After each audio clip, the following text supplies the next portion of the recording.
အားလုံးပဲမင်္ဂလာပါရှင်ဒီနေ့မှာတော့အရှင်သူခမိန်ကြောင့်ရေးသားထားတဲ့ရှမ်းတိုင်းရင်းသားများရဲ့ကိုးကွယ်ယုံကြည်မှုနဲ့ဓလေ့ထုံးတမ်းများဆိုတဲ့စာအုပ်ထဲမှာဒုတိယကမ္ဘာစစ်မီးနဲ့ရှမ်းပြည်နယ်အကြောင်းကိုလာရောက်တင်ဆက်ပေးသွားမှာပဲဖြစ်ပါတယ်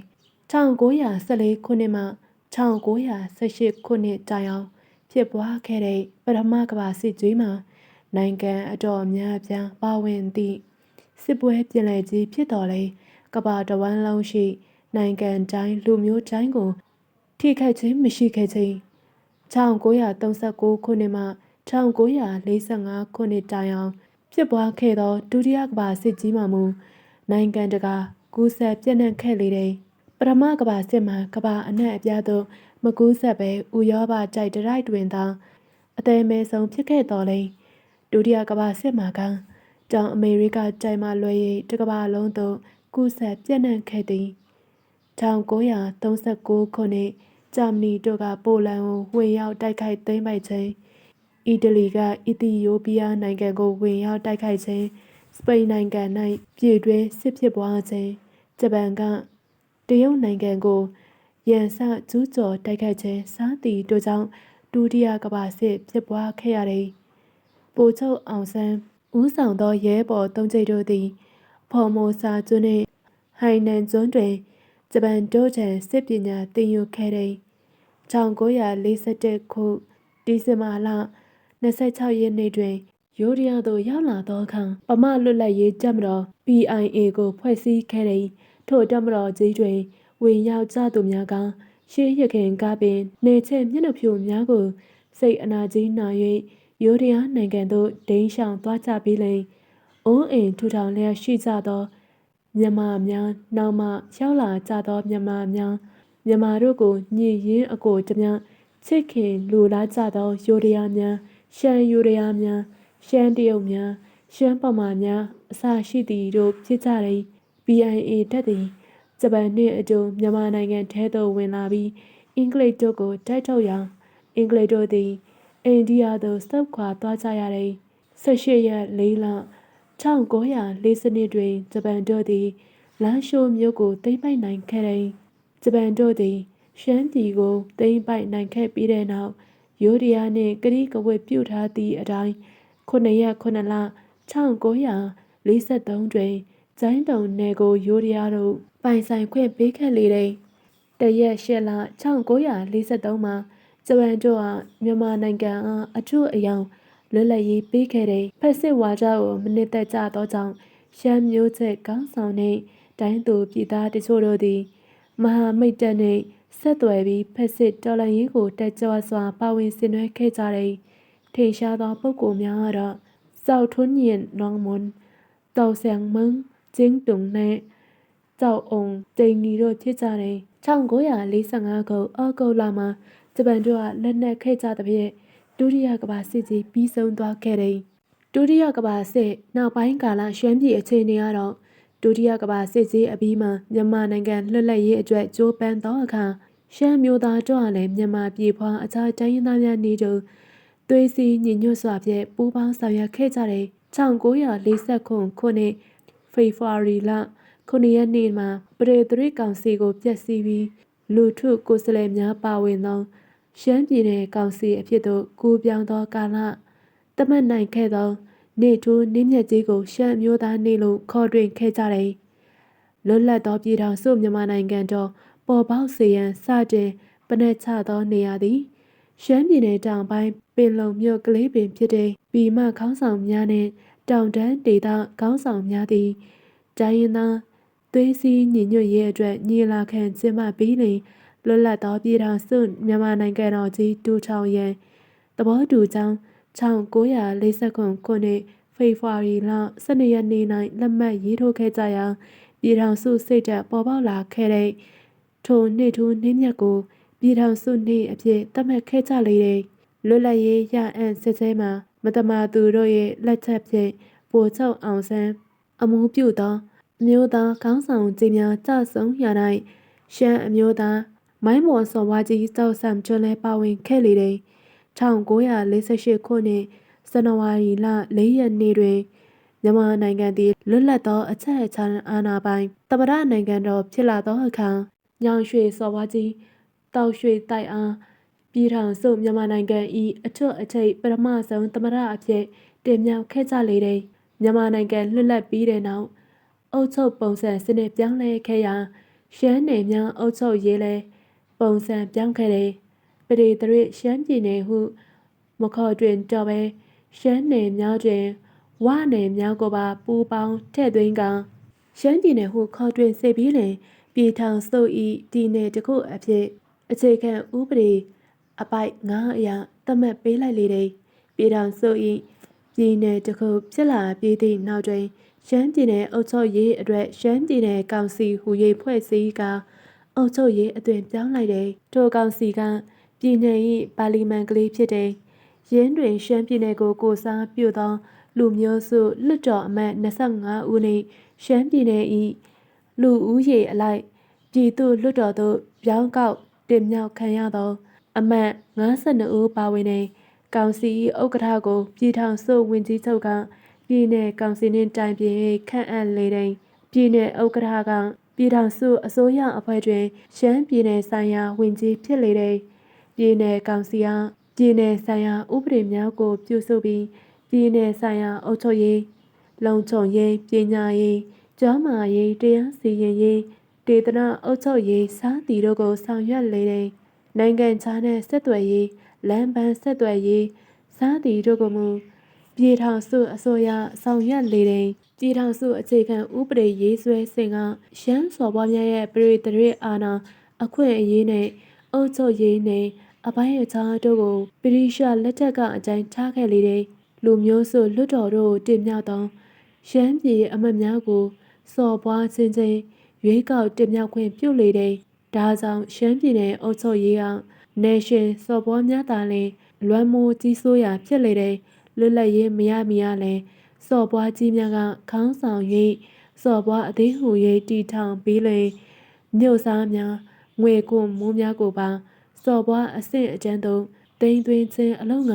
နေရှင်များအားလုံးကြောက်ဖလုံမှုခေါ်တွင်စေရန်သတ်မှတ်ခဲ့လေတဲ့ပြည်ထောင်စုမြန်မာနိုင်ငံတော်အတွင်းပြည်မနိုင်ဒီမိုကရေစီအရာအုပ်ချုပ်လျက်ရှိနေစဉ်ရှမ်းပြည်နယ်မှာပရိသရစနစ်တည်တက်နေခြင်းကခေတ်နဲ့မလျော်ညီခဲ့ပြီးထို့ကြောင့်ရှမ်းပြည်နယ်၌ဒီမိုကရေစီကိုသွတ်သွင်းရန်ပြည်ထောင်စုအစိုးရနှင့်ပြည်နယ်အစိုးရတို့ဆွေးနွေးလာခဲ့ရာ1952ခုနှစ်တွင်နေရှင်စော်ဘွားများကအုပ်ချုပ်ရေးအာဏာကိုစွန့်လွတ်ရန်သဘောတူခဲ့ကြတော်လဲအကြောင်းတို့ကြောင့်အာဏာစွန့်လွတ်ရေးသည်အကောင်အထည်မဖော်ခဲ့ပြီး1959ခုနှစ်တွင်ပိုချုပ်ကြီးနေဝင်း၏အိမ်ဆောင်အစိုးရလက်ထက်၌နေရှင်စော်ဘွားများသည်အုပ်ချုပ်ရေးအာဏာစွန့်လွတ်ကြောင်းကိုထိုနှစ်ဧပြီလ24ရက်နေ့တွင်လက်မှတ်ရေးထိုး၍29ရက်နေ့တွင်ရှမ်းပြည်နယ်ကောင်စီကအတည်ပြုလိုက်ခြင်းကြောင့်ပြည်နယ်တွင်ရာစုနှစ်ပေါင်းများစွာမြစ်တွယ်ခဲ့သောပရိသရစနစ်ကိုဖျက်တောက်၍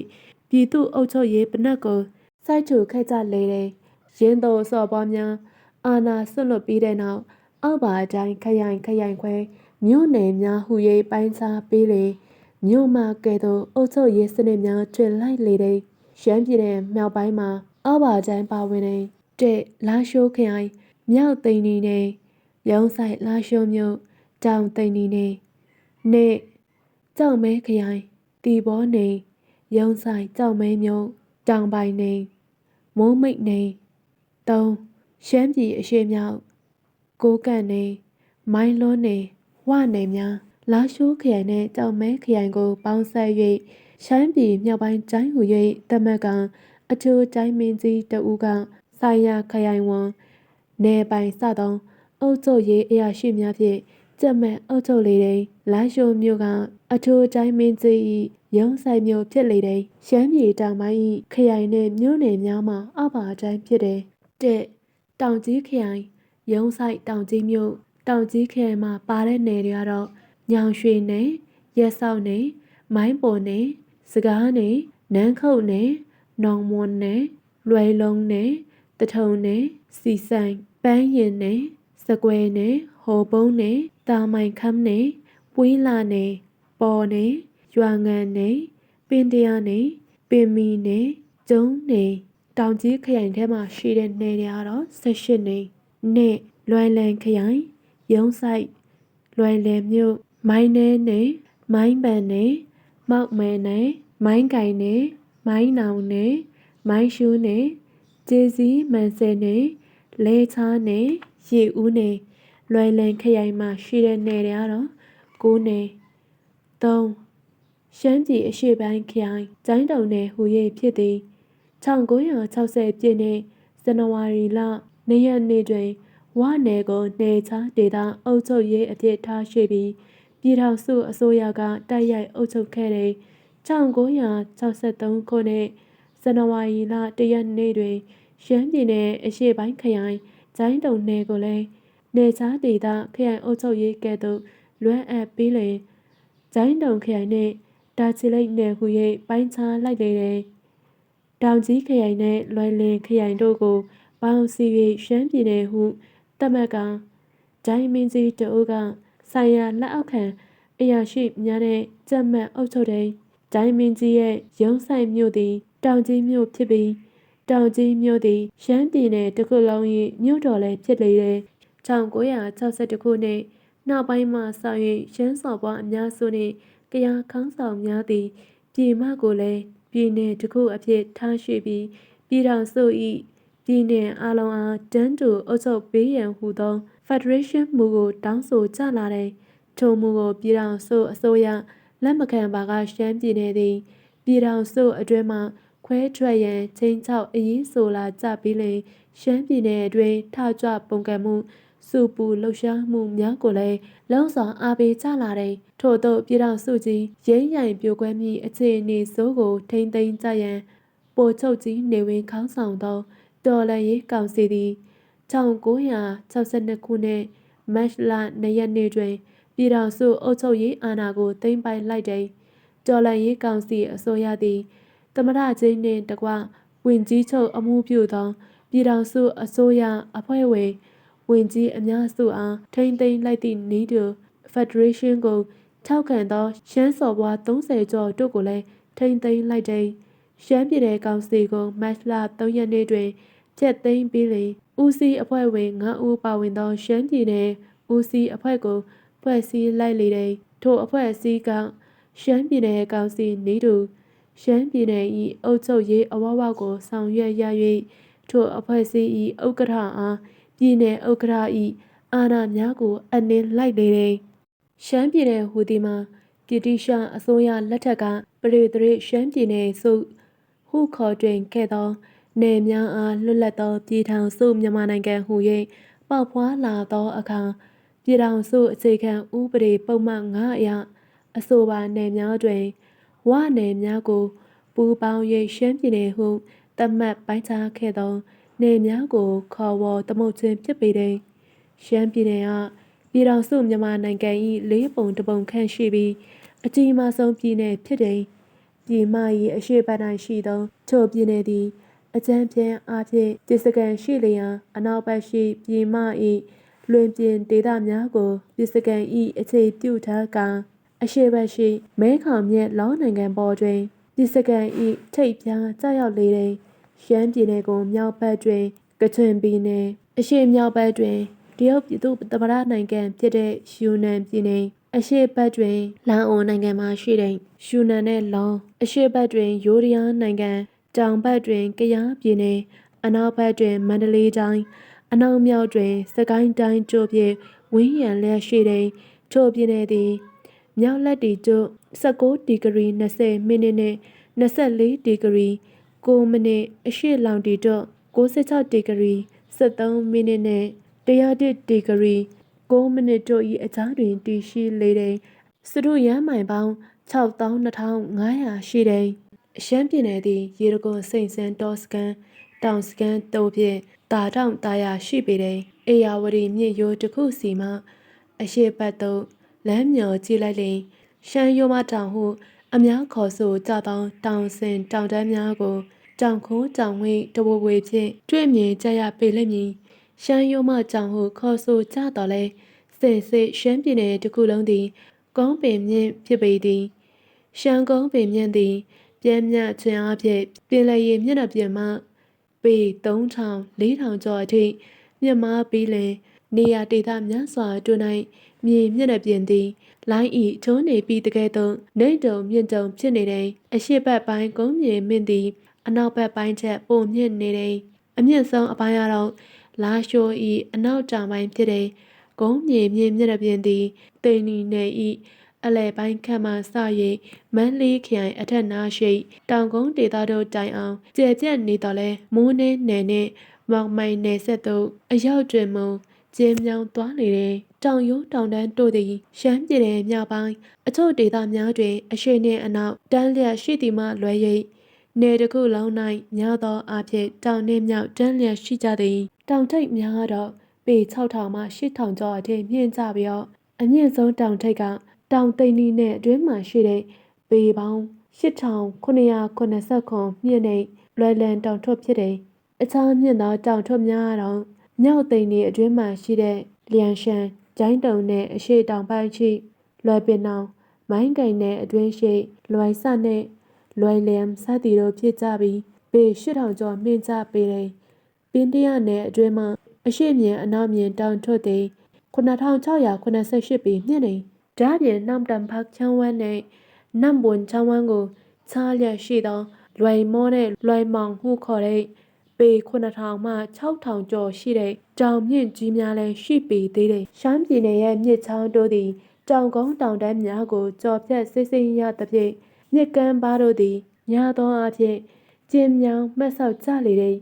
မြစ်ချောင်းတို့ကြားမှာတောင်နှမောင်းတို့သည်မြစ်ချောင်းများဆုံးသည့်တိုင်အောင်တည်ရှိကြလေတဲ့ရှမ်းပြည်နယ်မှာတော့တန်လွင်မြစ်ကအကြီးမားဆုံးမြစ်ဖြစ်တဲ့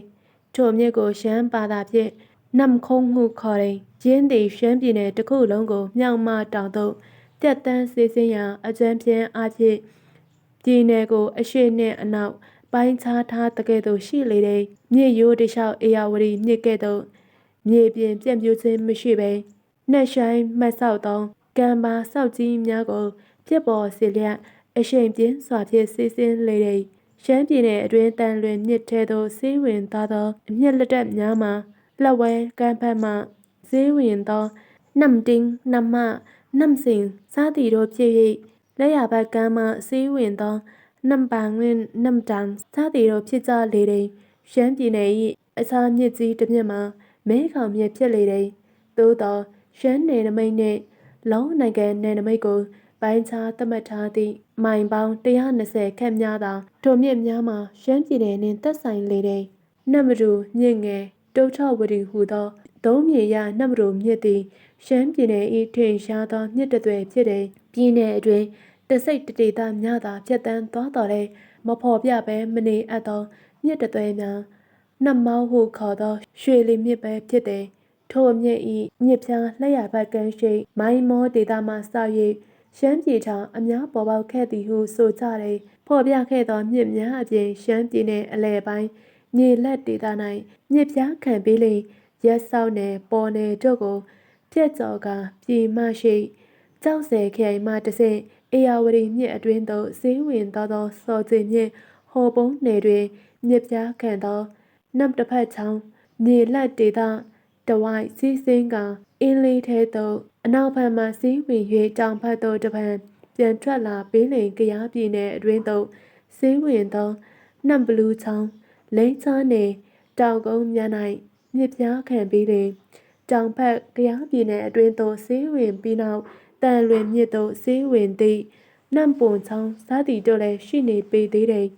အထက်တွင်ဖော်ပြခဲ့သည့်အတိုင်းမြစ်ရိုးချောင်းရိုးမြေပြန့်လွင်ပြင်များတွင်မြို့ရွာများကိုများသောအားဖြင့်ရှမ်းလူမျိုးတို့ကတည်ထောင်ခဲ့ကြရာမြောက်ပိုင်းတွင်နမ်မတူမြစ်ရိုးမြေပြန့်တွင်တိန်နီနယ်တီဘောနယ်တို့ကိုတွေ့ရတဲ့ရက်ဆောက်ရေဦးရွာငံပင်တရပွီးလာနယ်တို့သည်စော်ကျင်မြစ်ရိုးမြေပြန့်တစ်လျှောက်တည်ထားသောမြို့ရွာများဖြစ်ကြတယ်နမ်ပွန်ချောင်းရိုးမြေပြန့်တွင်မိုင်းပွန်နယ်ကို၎င်း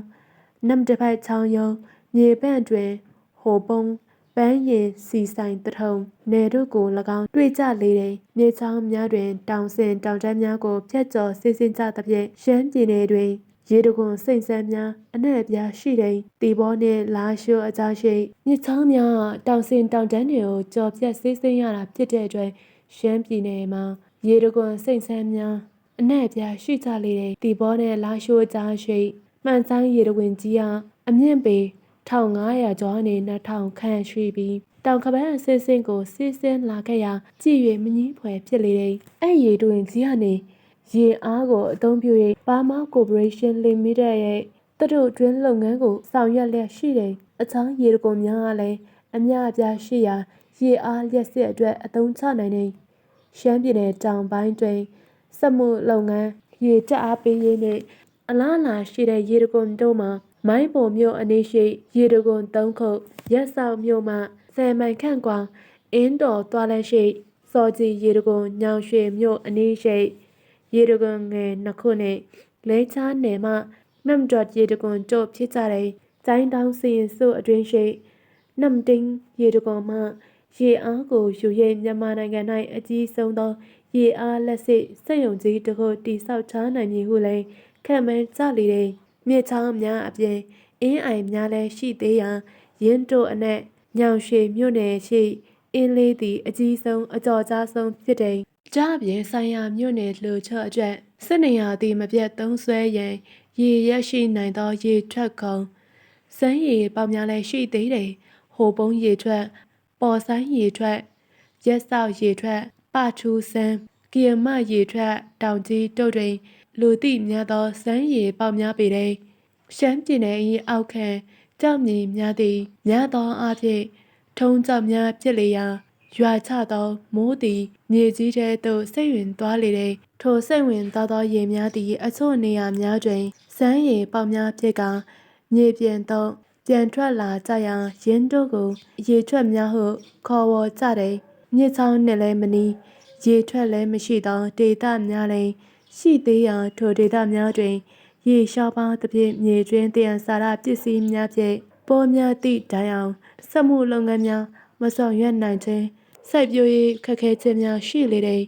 ရေထွက်သို့မဟုတ်စမ်းရေပေါများအပြင်ရေပူစမ်းများလည်းပေါ်များလေတဲ့ရှမ်းပြည်နယ်၏မြေမြစ်ရပြင်တွင်မြေရွာကျွန်းခြင်းသို့မဟုတ်မြေကျောအံလွဲခြင်းများရှိပေရာထိုနေရာများတွင်ရေပူစမ်းများဖြစ်ပေါ်သည်တီဘောလာရှိုးတိန်နီလင်းခေးကျိုင်းတုံအင်းလေးဒေသရှိခေါင်တိုင်ရွာစသည်တို့တွင်ထိုကဲ့သို့သောရေပူစမ်းများရှိလေတဲ့ရှမ်းပြည်နယ်မှာရှိတဲ့အောက်ခံမြေနဲ့ကြောက်အမျိုးမျိုးအတော့ရှမ်းပြည်နယ်၏ပူမိပေတာကိုသေချာစိတ်ငုပ်စွာလေ့လာ၍သူတေသနာမပြုရသေးချေအောက်ခံကြောက်မြေနှင့်ဆက်လင်း၍ရှမ်းပြည်နယ်တစ်ခုလုံးကိုခြုံ၍ဆိုရလေရှမ်းကုန်းပြင်မြင့်သည်များသောအားဖြင့်ထုံးကြောက်မြေအောက်ခံဖြစ်တဲ့သို့သောအာဆီယံခေတ်ကြောက်များပထမကဲ့ကြောက်များ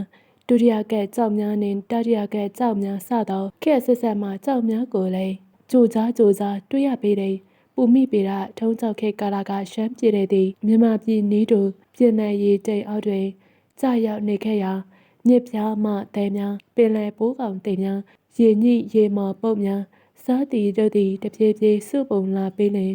ပြည်လယ်အောက်မြေသားသည်တဖြည်းဖြည်းမှုတ်တက်လာသည်ထို့ကြောင့်ထိုခေတ်ကကြောက်ပြည့်ရုပ်ကျွမ်းများကိုထုံးကြောက်မြေများကြား၌ညက်လျက်တွေ့ရသည်ထုံးကြောက်ခေကုံဆုံးလှခဏီကာလတတိယကအစလောက်တွင်မြန်မာနိုင်ငံ၌ပေါ်ရန်မြေလွာပုံပြောင်းစေသောမြေလှုပ်ရှားမှုကြီးပေါ်ပေါက်လာခဲ့ရာရှမ်းကုန်းပြင်မြင်းနှင့်ဆက်လျက်ကြောင်ဖက်သို့မြန်မာနိုင်ငံအောက်ပိုင်းထိကြောင်ရိုးတောင်တန်းများဖြစ်ပေါ်လာခဲ့သည်ထိုလှုပ်ရှားမှုကြောင့်မြေကျောများပြည့်၍တချို့နေရာများတွင်အကြောင်းကြီးများဖြစ်ပေါ်ကာမြေလွာကျွန်းချင်းတော့မဟုတ်အံလွာများဖြစ်ပေါ်ခဲ့သည်ရှမ်းပြည်မြောက်ပိုင်း၌တီဘောနယ်ကုတ်ထိပ်ချိတ်ဝဲမှတန်လွင်မြစ်ကမ်းပေါ်ရှိကွမ်းလုံကူးတို့စိတ်တိုင်အောင်အရှိနှင့်အနောက်ရှေ့လျားသောမြေလွာကျွန်းချိတ်ဝဲကြီးတစ်ခုကိုတွေ့ရ၍ရှမ်းပြည်နယ်၏မြေမြစ်ရပြင်တွင်တိုးစမ်းပေါ်လွင်သောပူမိပေကြလက္ခဏာတရဖြစ်ပေသည်ညောင်ရွှေနှင့်ရွှေညောင်မြောက်ဘက်မှအင်းလေးတောင်ဘက်အထိလည်းကြီးမား၍တောင်နှင့်မြောက်ရှေ့လျားသောမြေလွာချိတ်ဝဲကြီးတစ်ခုဖြစ်လေသည်အချက်တွင်ဆိုခဲ့သည့်အကြိုင်းကဲ့အမျိုးမျိုးမှတပ်ရင်ကြောက်များကိုရှမ်းပြည်နယ်အနှံ့ပြား၌တွေ့ကြရတဲ့ရှမ်းပြည်နယ်မြောက်ပိုင်းတွင်မိုးကုတ်နယ်ပရမများမြေများ၏လိတ်သေးချမြေနှင့်ဆက်ဆက်လျက်ဝေပိုချမြေမျိုးကိုတွေ့ကြရတဲ့ ချုံမှတောင်ဘက်သို့ရွေ့လာခဲ့သောကမ်ပလီယန်ခိတ်ကြောက်မျိုးဖြစ်သောတလင်းကြောက်တင်ပုံးကြောက်စသည်တို့ကိုတွေ့ရတဲ့တီဘောမြို့၏အရှိတ်ပတ်မှကြောက်မြည်များသည်ထုံးကြောက်များတွင်တဲကြောက်နေများညက်လျက်ပါသောမြေမျိုးဖြစ်လေသည်လာရှိုမှမြောက်ဘက်9မိုင်ကွာသောနတ်မျောမြဝန်းတွင်၎င်းတောင်ဘက်2မှမြဝန်းတွင်၎င်းကြောက်မီသွေးကြောများပါရှိသောတတိယကြောက်ခဲမှမြေစေးနှင့်တန်ကြောက်များကိုတွေ့ရလေသည်ရှမ်းပြည်နယ်တောင်ပိုင်းတွင်ဆယနိုင်နှင့်နန်းဖက်ကြောက်မျိုးတို့ပါဝင်သောလိတ်သေးကြောက်မြေမျိုးသည်ရှမ်းကုန်းပြင်မြင့်၏အနောက်ဘက်နှကန်းသောအစိုးများအဖြစ်သို့ပေါ်နေကြသည်တီဘောနှင့်လာရှိုးကြား၌တွေ့ရသောဒုတိယကြောက်ခေတ်၏ခရမ်းပြသေးကြောက်တို့သည်ထုံးကြောက်များကြား၌ညက်လျက်ရှိသည်ထုံးကြောက်တောင်တန်းများကြား၌ခေတ်မကြသေးသောစရစ်ဖြုံးသေးကြောက်နှင့်လုံးမြေများသည်အမြောင်းလိုက်ဖြစ်ပေါ်နေကြသည်ရင်းတို့မှလွဲ၍ရှမ်းပြည်နယ်တောင်ပိုင်း၌လည်းများသောအားဖြင့်ထုံးကြောက်မြေများတည်တာလည်းဖြစ်သည်မြဝန်းချောင်းများ၌တတိယကြောက်ကပ်များချထားစုပုံ၍ရင်းတို့အတွင်း၌ကြောက်မီသွေးများလည်းရှိရာထိုချိုင်ဝမ်းမြဝန်းချောင်းဝမ်းတို့၌နှုံးမြေများဖြင့်အုပ်လျက်ရှိလေသည်